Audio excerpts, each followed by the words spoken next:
Hello बच्चों, let's read the question. The question says, given below are two statements. Statement 1, retardation factor RF can be measured in meter centimeter. Statement 2, RF value of a compound remains constant in all solvents. हमको बताना है most appropriate कौन सा इसके अंदर, A B C और D में से. क्वेश्चन को सॉल्व करने से पहले चेक कर लेते हैं इस क्वेश्चन का की कॉन्सेप्ट. तो इस क्वेश्चन के लिए जो हमारा की कॉन्सेप्ट होगा that is retardation factor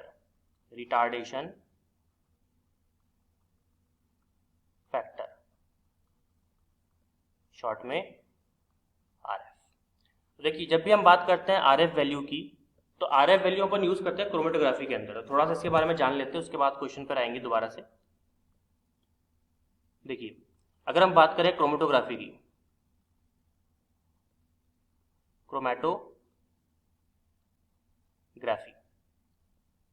chromatography, देखिए आप सबको पता ही है कि क्रोमेटोग्राफी का यूज किस लिए करते हैं. अगर आपके पास में मिक्सचर है जिसमें बहुत सारे पिगमेंट्स है, बहुत सारे सब्सटेंसेस हैं जो इजीली सेपरेट नहीं हो सकते, तो उसके लिए हम लोग पेपर क्रोमेटोग्राफी का यूज करते हैं. बहुत सारे क्रोमेटोग्राफी होते हैं, पेपर होता है, ऑयल होता है ना, बहुत सारे मतलब होता है. तो अपन जैसे नॉर्मली जैसे मैं बात करूँ पेपर क्रोमेटोग्राफी की, तो पेपर क्रोमेटोग्राफी की हेल्प से आप पिगमेंट के मिक्सचर में से पिगमेंट्स को सेपरेट कर सकते हो, क्लोरोफिल वगैरह ए बी सी जो भी इस तरह से.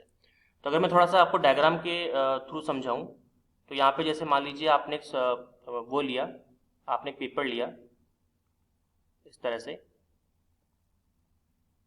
हाथ से ड्रॉ कर रहा हूँ, थोड़ा सा लाइन टेढ़ा हो सकता है तो प्लीज़ मैनेज कीजिएगा. ये पेपर है हमारे पास में, इस पर हमने लाइन स्पॉट किया, ये आपका स्पॉटिंग लाइन है, स्पॉटिंग लाइन, ठीक है. और यहाँ पे हम लाइन खींच दिया एक, इसको मैंने कहाँ पे रख दिया, सॉल्वेंट के अंदर. ये सॉल्वेंट का एक वो है, टब है, उसके अंदर मैंने इसको पूरा नहीं डाल दिया, मैंने थोड़ा सा उसको टच करवा दिया बस, ताकि एब्जॉर्ब कर ले इस तरह से. यानी कि ये आपका हो जाएगा solvent. This is your spotting line, spotting line. और यहाँ पे क्या रखते हैं हम, यहाँ पे हम रखते हैं पिगमेंट का एक ड्रॉप, पिगमेंट का हमने ड्रॉप रख दिया. तो धीरे धीरे क्या होगा, पिगमेंट ऊपर चढ़ेगा, और जब पिगमेंट ऊपर चढ़ेगा तो हमको यहाँ पे देखना है कि सेपरेशन हो रहा है कि नहीं हो रहा है. तो धीरे धीरे क्या होता है, ये पिगमेंट इस तरह से ऊपर जाता है, इस तरह ऐसे, ठीक है. तो जितना वो डिस्टेंस ट्रेवल करता है, ठीक है, जितना वो स्टार्टिंग पॉइंट में जितना वो डिस्टेंस ट्रेवल करता है, वो फिर हम क्या करते हैं, ऑब्जर्व करते हैं. ये आपका जो है this is called solvent front, इसको हम कहते हैं, इसका नाम होता है solvent front. This is your chromatography paper, right. तो इस तरह का थोड़ा सा मतलब मैकेनिज्म होता है. तो क्रोमेटोग्राफी के अंदर जब आपका जो सॉल्यूट है जब ट्रैवल कर रहा है, सॉल्यूट जो आपने पिगमेंट डाला है, ये सॉल्यूट है मतलब कंपाउंड है, तो कंपाउंड जब ट्रैवल करता है, तो कंपाउंड ने कितना ट्रैवल किया, ठीक है, सॉल्वेंट ने कितना ट्रैवल किया, दोनों को हम क्या करते हैं, मेजर करते हैं. जैसे यहां से यहां तक अगर मैं देखूं, इसको बी मार्क करते हैं, तो ए जो मैंने मार्क किया वो कितना कंपाउंड ने ट्रैवल किया, और बी जो है कितना सॉल्वेंट ने ट्रैवल किया, ठीक है. तो यहाँ पे अगर हम कुछ पॉइंट्स यहाँ पे लिखें क्रोमेटोग्राफी के अंदर, क्रोमेटोग्राफी के भी रिटार्डेशन फैक्टर के अंदर, ठीक है, तो क्रोमेटोग्राफी की हेल्प से आप क्या कर सकते हो, वी कैन सेपरेट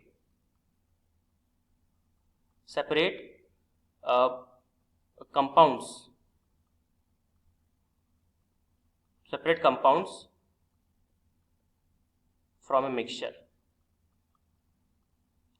और इसके लिए जो अपन वैल्यू कैलकुलेट करते हैं दैट इज RF वैल्यू. तो RF का मतलब हो गया रिटार्डेशन फैक्टर. तो थोड़ा सा इसके बारे में जान लेते हैं.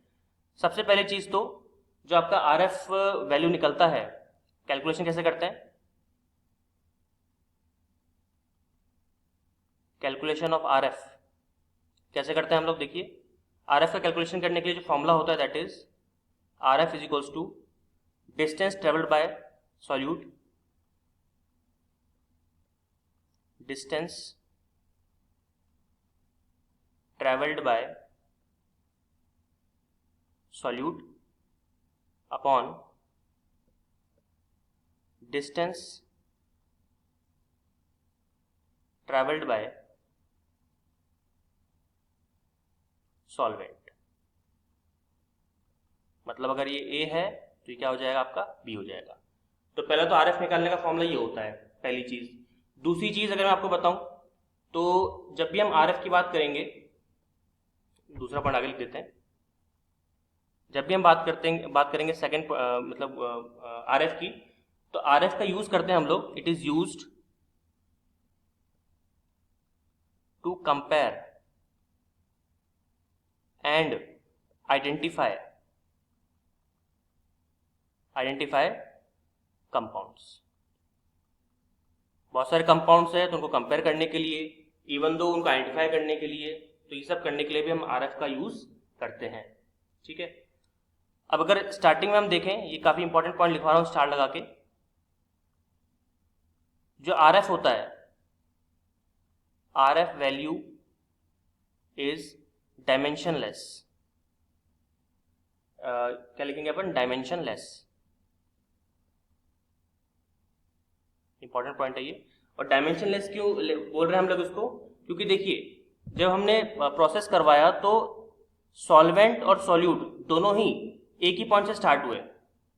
ठीक है ना, दोनों एक ही पॉइंट से स्टार्ट हुए। देखिए इसको मान लेते हैं, जब सॉल्वेंट ने एब्जॉर्ब करना स्टार्ट किया तो अपन यहाँ से स्टार्ट करते हैं, उसको जीरो मान लेते हैं, तो यहाँ से उसने पढ़ना शुरू किया, तो स्टार्टिंग में दोनों का जो पॉइंट होता है, दोनों का स्टार्टिंग पॉइंट वो सेम ही होता है। ठीक है, इसलिए जो आरएफ की वैल्यू होती है वो जनरली कैसी होती है, मतलब होती कैसी है, डायमेंशनलेस होती है। उसको आप मीटर, सेंटीमीटर, किलोमीटर किसी में भी मेजर नहीं कर सकते। किलोमीटर तो मैंने गलत बोल दिया, सेंटीमीटर, मीटर, मिलीमीटर कभी कैसे में उसको मेजर आप नहीं कर सकते।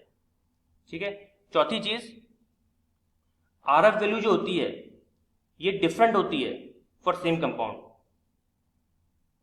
मतलब ये भी काफी इंपॉर्टेंट है, RF value for same compound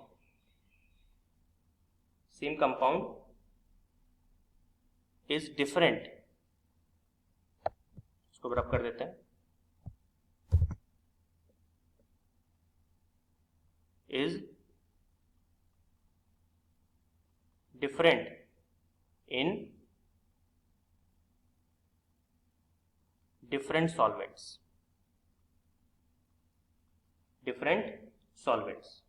ठीक है, तो किस पे डिपेंड करता है ये डिपेंड करता है सॉल्वेंट की सॉल्युबिलिटी पर, पोलैरिटी पे। Depends on solubility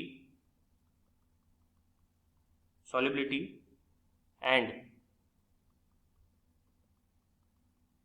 polarity of solvent। ठीक है, तो ये बात आप ध्यान रखनी है।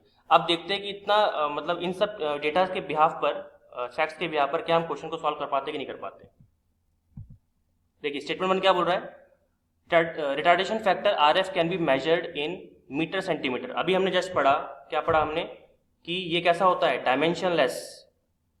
इसका मतलब ये ऑप्शन क्या हो गया, बिल्कुल wrong, statement is completely wrong. Statement 2 क्या बोलता है, RF value of compound remains constant in all solvents. नहीं, अभी हमने क्या पढ़ा कि आरएफ वैल्यू जो होती है वो सेम कंपाउंड के लिए डिफरेंट हो सकती है, किसमें, डिफरेंट सॉल्वेंट में, बट डिपेंड किस पे करेगा, उस सॉल्वेंट की सॉल्युबिलिटी और पोलैरिटी पे। इसका मतलब ऑप्शन 2 भी क्या हो गया आपका, स्टेटमेंट 2 वो भी गलत हो गया। तो क्या दोनों गलत है, yes, statement 1 and 2 both are false. Option D will be your right answer. I hope you understood it well. All the very best.